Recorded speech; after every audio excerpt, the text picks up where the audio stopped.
எதற்காக இந்த நபருக்கு அந்த கிஃப்ட்? ஸ்டேஜ் வந்து நான் உண்மையாக ஸ்டேஜ் வந்து ரொம்ப பயப்படுற பர்சன். வந்து அப்படி நின்னாலும் எனக்கு ஒரு மாதிரி ஷிவராக ஆரம்பிச்சிடும். பாக்கெட்ல கை விட்டுக்கோ என்ன மாதிரி. பாடுறதுக்கு முன்னாடி என்ன அந்த ஸ்டேஜ் ஃபியரை வந்து மறக்க வைக்கிற லெவலுக்கு என்னை பேச வச்சு என்னை என்டர்டெயின் பண்ண வச்ச ஒரு பர்சனுக்கு தான் நான் இது கொடுக்குறேன். அவரும் அந்த மாதிரி தான் அப்பப்போ ஏதாவது பேசினே இருப்பாரு. அவரும் கிட்டத்தட்ட அந்த மாதிரி தான்.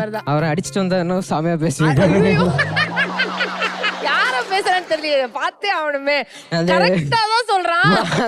அடிச்சுட்டு வந்தாருனாவா? எவனையோ பத்தி பேசினு பார்த்தா என்ன பத்தி பேச.